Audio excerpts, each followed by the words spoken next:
This is our latest in the series for Lululemon. We were supposed to do these in store. We can't do them in store, so we're doing them on Zoom. I'm Dave, Director of Bodymechanics Physio. I'm a sports scientist who became a physio, set up my own business, and get excited about running and the body.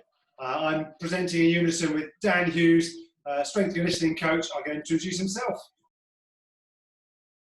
Hi guys, just to recap again, my name's Dan and I'm based in Guildford in Surrey, and I am a strength and conditioning coach, a personal trainer for a number of years, and I'm also Lululemon's Run Ambassador. So today, focus we're going to have is casual runners who want to get better. We've already talked about new runners or people getting back into running. We've talked about the start of what's happening if it's going wrong, if you're getting some aches, pains you don't really want to have.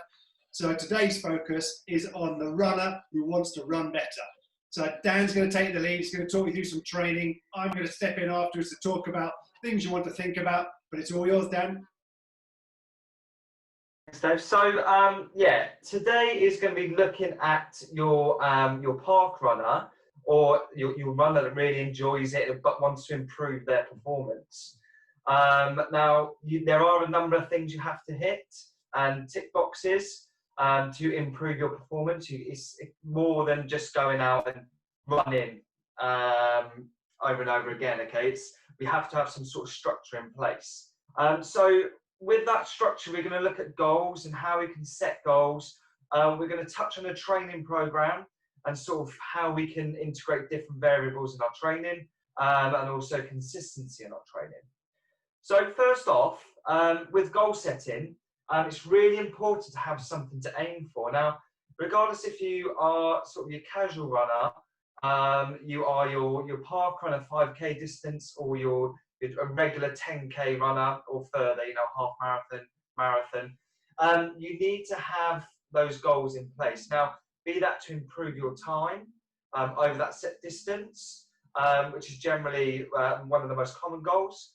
You can have just to hit a particular distance. So maybe you've not actually run a half marathon before.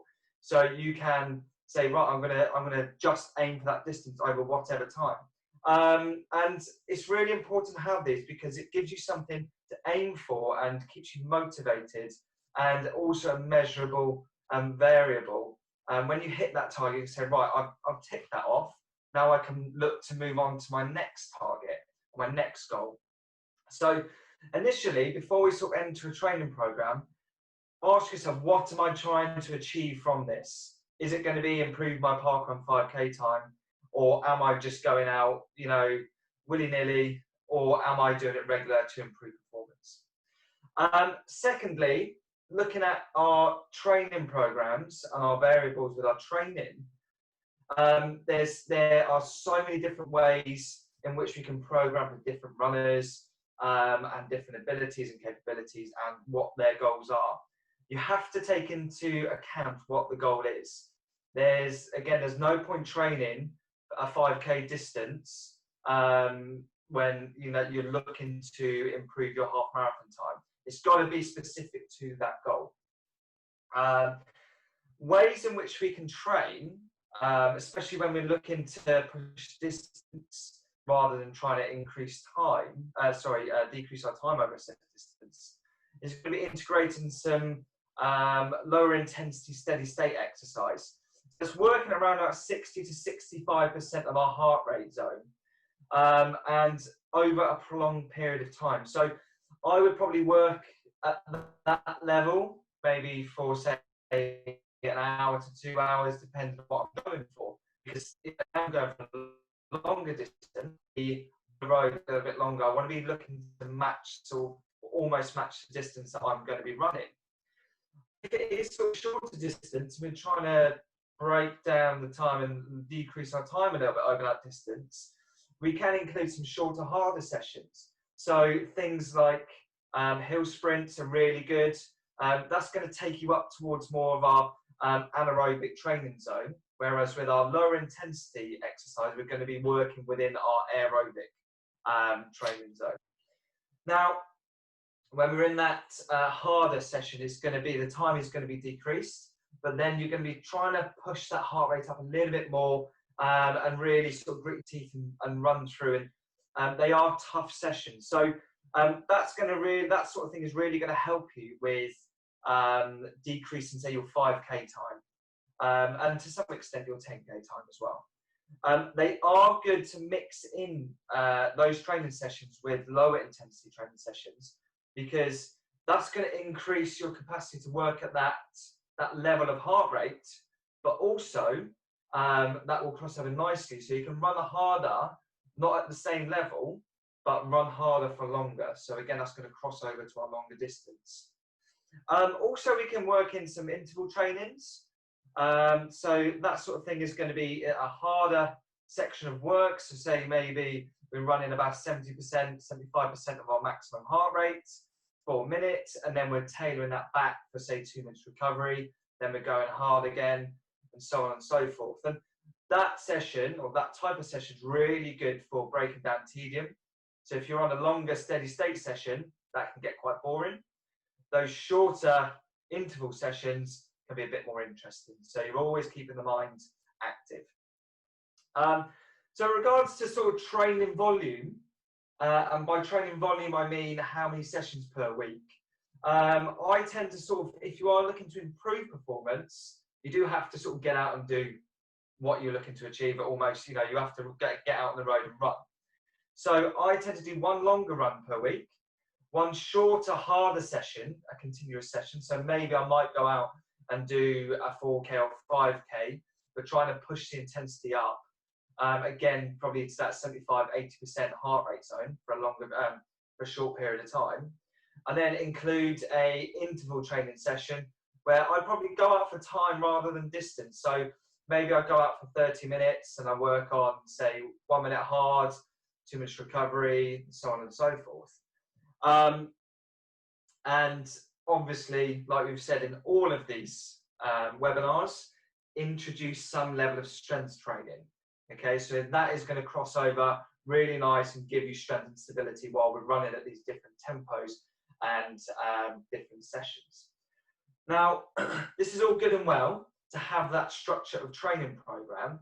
It's got to be specific to you, and it's got to be something that you buy into. Now, there's so many different training programs out on the web, and I'm sure you'll be able to find a training program that suits you. But there's one thing when you're looking to improve your performance, is you have to maintain your consistency. It's no good just going out for a run for 15 miles every 3 weeks. Okay, we've got to have that structure and that consistency, and we're running for those 3 sessions a week, varying our sessions, challenging the body, and introducing our strength training. So for me, having all of these pillars in place and having that consistency on our training, even if the program isn't necessarily perfect, and no training program is perfect, the consistency is really going to help you improve.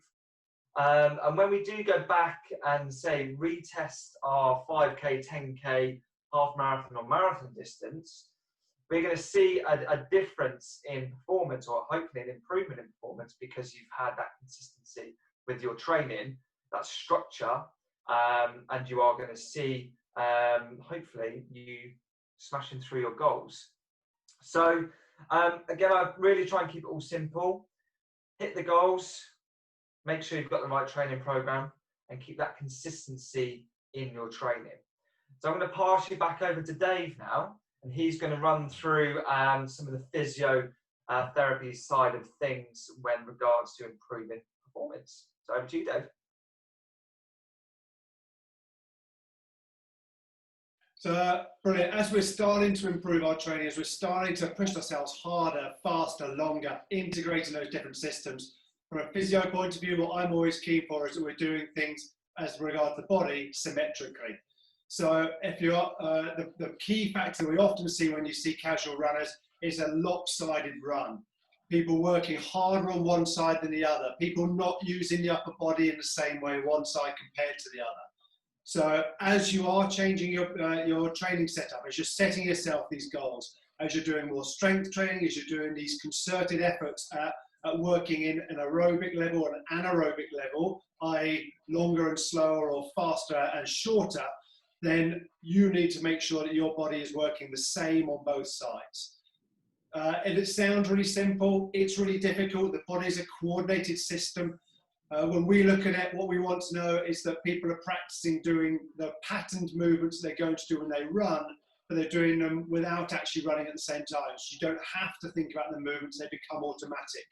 The simple movement to practice at home: lunge walks. Right foot in front of the left foot, bring the arms into the running position.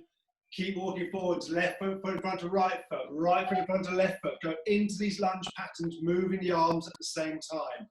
Concentrate on the arms. The arms and the torso are very, very important to the symmetry of running. If you've got one arm that likes to stay tucked in, one arm that likes to swing outwards, it's very hard to run in a straight line without causing torsions and difficulties through the body. If you're holding a phone, if you're holding a water bottle, make sure you keep swapping that over. It does hinder us. It changes the pattern that we use with our arms. Ideally, if you're going to listen to music, get a strap that goes onto your arm, get something that goes into your belt, and get Bluetooth headphones, because as we do change what's happening around the arms, what's happening around the torso, the asymmetry that goes into our pattern, if we're training that pattern, over a period of time, we're going to get a breakdown of the system, and that's when you're going to have more significant problems. We're going to cover more significant problems soon in one of our series, but hopefully, of course, by listening to what we're saying today, you're going to stave that off and make sure that we're training well and we're training safely. Simple things to do. Number one, lunge walks, I've just said.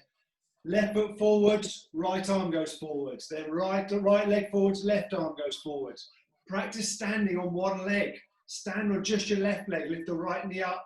Practice your arm movements. Swap over sides, stand on your right leg. Practice your arm movements. Which one feels easier? Which one feels harder? Practice on the side that feels harder. Get used to putting your weight through it while you're moving the arms. As you're standing, try and keep the pelvis still. Turn your upper body to the right, turn it to the left. Which way feels happier? Which way feels easier? The body has to be able to rotate and rotate symmetrically. When you're making a cup of tea, when you're sitting at home or standing at the desk, practice turning to the side you don't like turning to. Because if you can get those movements symmetrical, you don't then have to think about them in the run, because it will naturally stay symmetrical in the run. You can concentrate on your performance without concentrating so much on your body. So lunge walks, slow and controlled, standing on one leg, moving the arms as if you're running, standing, turn the upper body one way, turn it the other way. Practice these movements, make them automatic. You don't then have to think about them. You can focus on your goals and getting your training better. Dan, that's my input. Over to you. Thanks, Dave. So hopefully you took quite a few points from that today. My sort of main points to take away, as we've clarified, is going to be make sure you're goal setting, make sure we have a training program and some structure to your training in place, and make sure we are keeping our consistency with training. And hopefully those two things combined, we will be seeing an improvement in our performance. So thanks for joining us today, guys. Next week, we will be looking at going through some specific running strength training exercises, and also Dave will be running through some physio and stability exercises as well. So feel free to join along next week, guys. But for today, thanks for joining, and I'll see you all soon. Great to see you guys. Take care. Stay safe.